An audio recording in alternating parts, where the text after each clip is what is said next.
जितिया व्रत के पहले दिन नहाय खाए मनाया जाता है।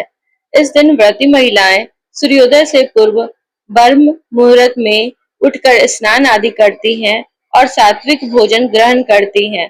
भोजन में मरुआ की रोटी और नोनी का साग शामिल करने की परंपरा है। इसके अगले दिन निर्जला व्रत रखा जाता है। जाने जितिया व्रत कथा पूजा विधि विस्तार से। जितिया व्रत हर साल आश्विन मास की कृष्ण पक्ष की सप्तमी से नवमी तक किया जाता है। सप्तमी को खरना करके अष्टमी को व्रत रखा जाता है और फिर नवमी तिथि को व्रत का पालन किया जाता है। जितिया व्रत की कथा में 3 कथाओं का वर्णन मिलता है। जितिया पर्व संतान के सुख समृद्धि के लिए रखा जाने वाला व्रत है। इस व्रत में पूरे दिन निर्जला यानी कि बिना जल ग्रहण किए व्रत रखा जाता है। यह पर्व उत्तर प्रदेश, बिहार, झारखंड, पश्चिम बंगाल और नेपाल के मिथिला और थरूहट में आश्विन माह में कृष्ण पक्ष के 7वें से 9वें चंद्र दिवस तक दिन 3 दिनों तक माना जाता है। जितिया व्रत की पूजा विधि। जितिया व्रत के पहले दिन महिलाएं सूर्योदय से पहले जागकर स्नान करके पूजा करती हैं और फिर एक बार भोजन ग्रहण करती हैं। उसके बाद पूरा दिन निर्जला व्रत रखती हैं।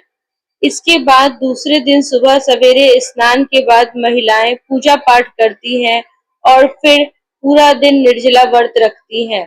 व्रत के तीसरे दिन महिलाएं पारण करती हैं। सूर्य को अर्घ्य देने के बाद महिलाएं अन्न ग्रहण करती हैं। मुख्य रूप से पर्व के तीसरे दिन झोड़ भात, मड़वा की रोटी और नोनी का साग खाया जाता है। अष्टमी को प्रदोष काल में महिलाएं जीमूत वाहन जी की पूजा करती है। जीमूत वाहन की कुसा से निर्मित प्रतिमा को धूप, दीप, अक्षत, पुष्प, फल आदि अर्पित करके फिर पूजा की जाती है। इसके साथ ही मिट्टी और गाय के गोबर से सियारिन और चील की प्रतिमा बनाई जाती है। प्रतिमा बन जाने के बाद उसके माथे पर लाल सिंदूर का टीका लगाया जाता है।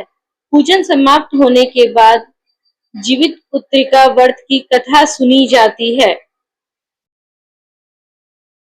जितिया व्रत चील सियार की कथा। जितिया की कथा के अनुसार एक बार एक चील और एक मादा लोमड़ी नर्मदा नदी के पास हिमालय के जंगल में रहते थे।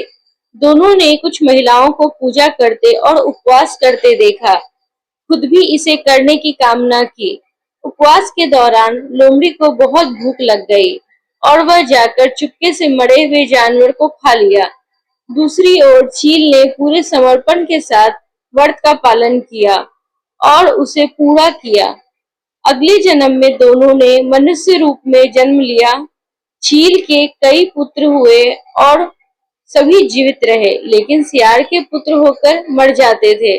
इसके बदले की भावना से उसने चील के बच्चे को कई बार मारने का प्रयास किया, लेकिन वह सफल नहीं हो पाई। बाद में चील ने सियार को अपने पूर्व जन्म के जितिया व्रत के बारे में बताया। इस व्रत से सियार ने भी संतान सुख प्राप्त किया। इस तरह यह व्रत संतान सुख की प्राप्ति के लिए जगत में प्रसिद्ध हुआ। जितिया व्रत जीमूत वाहन की कथा। इस कथा के अनुसार जीमूत वाहन गंधर्व के बुद्धिमान राजा थे। जीमूत वाहन शासक बनने से संतुष्ट नहीं थे और परिणाम स्वरूप उन्होंने अपने भाइयों को अपने राज्य की सभी जिम्मेदारियां दी। अपने पिता की सेवा के लिए जंगल चले गए। एक दिन जंगल में भटकते उन्हें एक बुढ़िया विलाप करती हुई मिलती है। उन्होंने बुढ़िया से रोने का कारण पूछा। इस पर उसने बताया कि वह सांप के परिवार से है और उसका एक ही बेटा है। एक शपथ के रूप में हर दिन एक सांप पक्षीराज गरुड़ को चढ़ाया जाता है और उस दिन उसके बेटे का नंबर था। उसकी समस्या सुनने के बाद जीमूत वाहन ने उन्हें आश्वासन दिया कि वह उनके बेटे को जीवित वापस लेकर आएंगे। तब वह खुद गरुड़ का चारा बनने का विचार कर चट्टान पर लेट जाते हैं। तब गरुड़ आता है, अपनी उंगलियों से लाल कपड़े से ढके हुए जीवित वाहन को पकड़कर चट्टान पर चढ़ जाता है। उसे हैरानी होती है कि जिसे उसने पकड़ा है वह कोई प्रतिक्रिया क्यों नहीं दे रहा है। तब वह जीवित वाहन से उसके बारे में पूछता है। तब गरुड़ जीवित वाहन की वीरता और परोपकार से प्रसन्न होकर सांपों से कोई और बलिदान नहीं लेने का वादा करता है। मान्यता यह है कि तभी से ही संतान की लंबी उम्र और कल्याण के लिए जितिया व्रत किया जाने लगा। जितिया व्रत की कथा महाभारत से। महाभारत युद्ध में पिता की मृत्यु के बाद अश्वत्थामा बहुत क्रोधित था। वह पिता की मृत्यु का बदला लेने के लिए पांडवों के शिविर गया और उसने 5 लोगों की हत्या कर दी। उसे लगा कि उसने पांडवों को मार दिया, लेकिन पांडव जिंदा थे।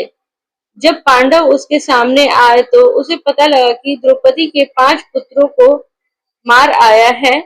यह सब देखकर अर्जुन को क्रोध में अश्वत्थामा को बंदी बनाकर दिव्यमणि छीन ली। अश्वत्थामा ने इस बात का बदला लेने के लिए अभिमन्यु की पत्नी उत्तरा के गर्भ में पल रही संतान को मारने की योजना बनाई।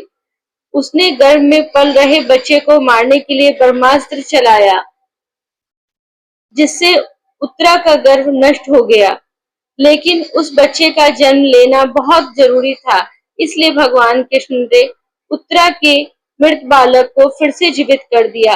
गर्भ में मरकर जीवित होने की वजह से इस तरह की उत्तरा के पुत्र का जीवित पुत्रिका और परीक्षित हुआ। तब से संतान की लंबी आयु के लिए जितिया व्रत किया जाने लगा।